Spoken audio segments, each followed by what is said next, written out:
आजकल की भागदौड़ और कामकाज में लोगों को घूमने फिरने का शौक जैसे खत्म ही हो गया है। मई के उस महीने में मेरी ऑफिस के बाहर वाली सड़क पर जैसे रात होती थी तो वहाँ पर एक अजीब सा दृश्य देखने को मिलता था। उस सड़क के ऊपर चहलकदमी एकदम से बंद हो जाती थी। ऐसा लगता था कि जैसे कि सड़क के ऊपर से साधन गुजरे सालों बीत गए हैं, लेकिन जैसे सूरज की रोशनी इस सड़क पर पड़ती है सब पहले जैसा हो जाता है। ऐसे में हर बार मैं अपने बॉस और कर्मचारियों से पूछने की कोशिश करता कि आखिर यहाँ पर मामला क्या है, लेकिन उनमें से कोई भी नहीं था जो मेरी बातों का जवाब दे सके।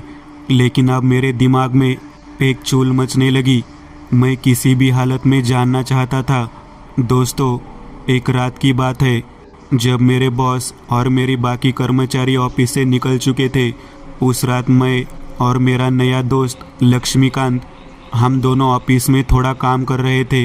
इसी सिलसिले में मैं लक्ष्मीकांत जी से पूछता हूँ इस सड़क के बारे में। मेरी बात सुनकर लक्ष्मीकांत के चेहरे पर एक हल्की सी मुस्कान आ गई और फिर उन्होंने कहा, रात में सड़क के ऊपर से गुजरना हर किसी के लिए आसान नहीं होता दोस्त, और जो गुजरता है उसका यह आखिरी सफ़र होता है। अब उनकी बात सुनकर मेरा तो दिमाग चकरा गया, तो मैंने उनसे पूछा, ऐसी क्या बात है? तो उन्होंने मुझसे कहा, देखो, तुम उस सब के बारे में ना जानो तो ही तुम्हारे लिए बेहतर होगा, क्योंकि वो एक ऐसा इलाका है जिसके पास जाने से हर कोई डरता है। तुम इतना समझ सकते हो कि वहाँ पर एक क्रिमिनल रहता है। कहने को तो वो एक क्रिमिनल है, लेकिन सच ये है कि सड़क के ऊपर किसी भूत प्रेत का साया है। और मैं इन चीज़ों पर कुछ खास विश्वास नहीं करता था, इसलिए मुझे थोड़ी हंसी आ गई और मैंने लक्ष्मीकांत जी से कहा, अरे भाई साहब, आप भी कैसी बात करते हैं? इस जनरेशन के होकर भी भूत प्रेत की बातों पर यकीन करते हैं। मुझे तो लगता है कि रात में यहाँ चोर डाकू अपना डाका डालते होंगे। इसके बाद लक्ष्मीकांत जी ने मेरी तरफ एक बार भी नहीं देखा और वो उठकर वहाँ से निकल गए। फिर इसी बीच मेरे फ़ोन की घंटी बजी तो मैंने देखा कि फ़ोन पर कोई अननोन नंबर था। जैसे ही फ़ोन उठाया वैसे ही सामने से आवाज़ आई, हेलो भाई साहब, मैं पास वाली रोड पर खड़ा हूँ, आपके लिए किसी ने पार्सल भेजा है। अब यह सुनकर मेरे कान खड़े हो गए, क्योंकि मैंने कोई पार्सल नहीं मंगाया था। फिर मेरे लिए पार्सल कौन भेज सकता है? अब उस आदमी ने मुझे यही बोला था कि आपके लिए किसी ने पार्सल भेजा है, ना कि मंगवाया है। जाहिर है कि कोई मुझे सरप्राइज़ देना चाहता था। तो मैं तुरंत अपनी सीट से उठा, क्योंकि अब तक मेरा भी समय हो गया था। इसलिए मैं जल्दी से ऑफिस से निकला और बाहर आकर उस पार्सल वाले आदमी का वेट करने लगा। थोड़ी देर तक इंतज़ार करने के बाद जब वो आदमी मुझे कहीं पर दिखाई नहीं दिया तो मैंने अपना फ़ोन निकाला और उसी नंबर पे दोबारा फ़ोन मिलाने की कोशिश की, लेकिन हर बार वो नंबर अमान्य बता रहा था। इसी बीच उसी नंबर से मुझे वापस से फ़ोन आ गया और इस बार मैंने पहली बार में ही फ़ोन उठाया और फिर उस आदमी से कहा, अरे भाई साहब, क्या हुआ?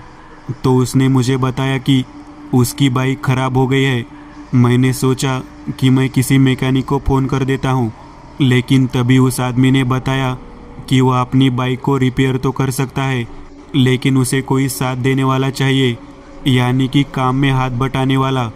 दोस्तों, उसके बाद मैं उस आदमी से कहा, लेकिन आप यहाँ से कितनी दूर है? तो उस आदमी ने बताया कि आधा 1 किमी दूर होगा। तो उसकी बात मानकर मैंने बाइक स्टार्ट की और चलने लगा।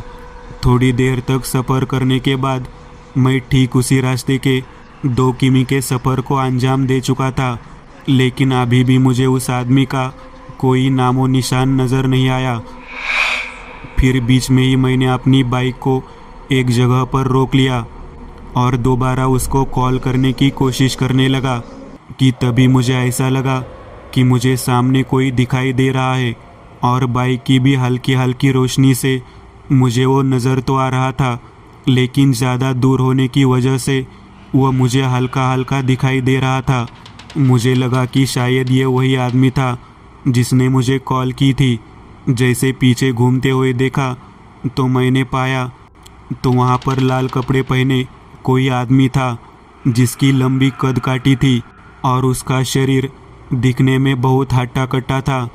पता नहीं क्यों, लेकिन उस आदमी को देखकर मुझे अजीब सा लग रहा। उसने मुझे देखकर कहा कि बहुत देर से मैं आपका इंतज़ार कर रहा था। अब उस आदमी की ये बात सुनकर मैं तो हक्का बक्का ही रह गया। मुझे समझ में यह नहीं आ रहा था कि वह आदमी मुझसे कहना क्या चाहता है। उसके बाद मैंने उस आदमी से कहा, भाई साहब, आप कैसी बातें कर रहे हैं? क्या आपने उस आदमी को देखा है जिसकी वजह से आपकी बाइक खराब हुई है? लेकिन उस रोड के बारे में जानने की वजह से वह मुझे अपने दोस्त की तरह वहाँ से ले जाने लगा। इसी बीच मेरे फ़ोन की घंटी बजी और इस बार मैंने जैसे ही फ़ोन को देखा तो मैंने पाया कि लक्ष्मीकांत जी का फ़ोन था। मैंने तुरंत फ़ोन उठाया और फ़ोन को उठाने के बाद मुझे पता चला कि शायद वो किसी काम के लिए बाहर जा रहे हैं। इसलिए मैंने ऑफिस के तरफ चलना शुरू कर दिया और इसी बीच मुझे उस आदमी की याद आ गई जो अभी अभी मेरे घर में हाथ डालकर मेरे पीछे पीछे आया था। अब वो मुझे कहीं भी दिखाई नहीं दे रहा था, जैसे कि मेरे साथ साथ कोई और भी आया है जिसके होने का मुझे एहसास था, पर वह मुझे दिखाई नहीं दे रहा था। क्या मुझे ये सिर्फ अपना एक वहम लगा?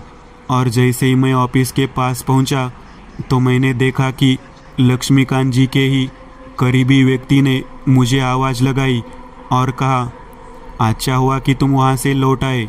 वैसे तो मेरा कोई भी सामान ऑफिस से अंदर नहीं था। मुझे बस यही जानना था कि कहीं तुम उस रास्ते पर तो नहीं हो जिसके ऊपर भूत प्रेत का साया मंडराता है। तुम सही समय पर वापस लौट आए, वरना तुम आज के बाद कभी वापस न लौट पाते। जब तुम रास्ते पर जा रहे थे तो मैंने तुम्हें जाते हुए देख लिया था और उस रास्ते के ऊपर जाना मौत को दावत देने जैसा है। फिर मैंने भी लक्ष्मीकांत जी को पूरी बात बताई कि आखिर मेरे साथ क्या हुआ था और मुझे किसका फ़ोन आया था। मेरी बातें सुनने के बाद उन्होंने मुझे और मेरे पूरे शरीर को ध्यान से देखा और जैसे ही उन्होंने मेरी गर्दन की तरफ देखा तो उनकी आंखें बड़ी बड़ी हो गई। उन्होंने मेरे कॉलर को पकड़ा और कहा, तुम्हारे गर्दन पर यह निशान कैसे आया? तुम्हें उस सड़क के ऊपर कोई मिला था क्या? अब उनकी ये बात सुनकर मैंने उन्हें सब कुछ बता दिया। यह सब सुनने के बाद उन्होंने तुरंत मुझसे कहा, एक काम करो, तुम अभी अपने कमरे पर लौट जाओ। आज की रात तुम्हें बहुत संभल कर रहना होगा।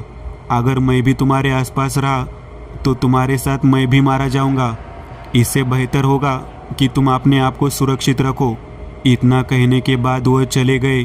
फिर काफ़ी सोचने के बाद भी मुझे समझ नहीं आया कि मेरे शरीर पर यह निशान कहाँ से आ गया। मुझे तो पता ही नहीं चला। मैं जानना चाहता था, लेकिन अब तक काफ़ी रात हो चुकी थी और मुझे घर जाकर खाना पीना भी करना था। इसलिए मैंने ज़्यादा ध्यान नहीं दिया और फिर वहाँ से निकल गया। मैं अपने कमरे पर पहुँचा तो मेरे कमरे पर कोई था। जब मैंने देखा तो पाया कि लाल लिबास में लिपटा हुआ यह वही आदमी था जो कि थोड़ी देर पहले मुझे उस हॉन्टेड कहे जाने वाली सड़क के ऊपर नजर आया था। उसे अपने सामने देखकर मैं थोड़ा सा घबरा गया, क्योंकि मैंने ये उम्मीद नहीं जताई थी कि जल्द ही मेरा इससे सामना होगा। कि तभी अचानक एकदम से मेरी लाइट फ्लिप करने लगी। ऐसा लग रहा था जैसे मेरे घर के सारे बल्ब के अंदर दिक्कत हो गई थी। मैं अभी भी उस आदमी को बस देखता ही जा रहा था, जैसे मेरे घर के अंदर पूरी तरह से अंधेरा छा रहा। तो मैंने उस आदमी का असली चेहरा देखा। ठीक वैसा ही निशान था जैसा कि मेरे गर्दन के ऊपर मुझे नज़र आया था और वो निशान चमक रहा था। अचानक से मेरे घर का एक बल्ब एकदम से ऑन हो गया और उसकी रोशनी में मुझे उस लाल क्रिमिनल का खौफनाक दृश्य नज़र आने लगा। तो मैंने आओ देखा ना ताओ तुरंत अपनी बाइक के पास पहुंच गया। बाइक के पास पहुंचने के बाद भी मैंने नहीं देखा कि वो लाल क्रिमिनल अभी भी मेरा पीछा कर रहा था। मुझे समझ में नहीं आ रहा था कि मैं इतनी रात को कहाँ जाऊँ। बाइक के ऊपर बैठने के बाद मैंने बाइक को लक्ष्मीकांत जी के घर की तरफ मोड़ दिया। वहाँ पर उन्होंने मुझे एक तांत्रिक के बारे में बताया। लक्ष्मीकांत जी की पूरी बात सुनने के बाद मेरी जान में जान आई और उसके बाद मैंने अपनी बाइक को ठीक उसी तरफ मोड़ दिया जिस तरफ मुझे उस तांत्रिक बाबा से मिलने जाना था। लेकिन तभी मुझे सामने के तरफ कुछ दिखाई पड़ा। ये तो वही लाल क्रिमिनल था जो मुझे मौत के घाट उतारने के लिए तैयार था। इस बार उसने मुझे मौका नहीं दिया और वो 1 सेकंड में ही मेरे पास पहुंचा और उसके बाद उसने मुझे ज़ोर से मारा। ये चोट मुझे इतनी ज़ोरदार लगी थी कि दोबारा उठने की हिम्मत नहीं हुई और मैं वही बेहोश हो गया। मेरे बगल में लक्ष्मीकांत जी बैठे हुए थे और जैसे ही मेरी आँख खुली तो मेरे घर वालों के साथ साथ लक्ष्मीकांत जी के चेहरे पर एक छोटी सी मुस्कान आ गई। उसके बाद लक्ष्मीकांत जी ने मुझे बताया कि आज 17 दिन के बाद जाकर मुझे होश आया तो उन्हें वहाँ वो क्रिमिनल नज़र नहीं आया। लेकिन मेरी हालत बहुत ज़्यादा ख़राब थी। मेरा पूरा बदन खून से सना हुआ था। टाइम रहते उन्होंने मेरा इलाज करना शुरू कर दिया। उसके बाद मुझे हॉस्पिटल लाया गया। टाइम रहते उन्होंने मुझे बचा लिया। लेकिन एक चीज़ जो मुझे आज भी परेशान करती है वो ये है कि वो निशान आज भी मेरे गर्दन पर मौजूद है और लक्ष्मीकांत जी ने ही बताया था कि तुम्हारी मुलाकात फिर से उस भयानक आदमी से होगी, यानी कि उसी लाल क्रिमिनल से। दोस्तों, आज के लिए बस इतना ही। अगर आपको यह कहानी अच्छी लगी हो तो लाइक कीजिएगा। आप में से कई लोग बिना लाइक किए भाग जाते हैं। अगर आपने वीडियो को लाइक किया तो मुझे अच्छा लगेगा और ऐसी ही डरावनी कहानियाँ बनाने के लिए मुझे एनर्जी मिलेगी। तो लाइक ज़रूर करिएगा और अभी तक आपने चैनल को सब्सक्राइब नहीं किया तो तुरंत सब्सक्राइब करिएगा और बगल वाली घंटी को दबाना ना भूलिएगा।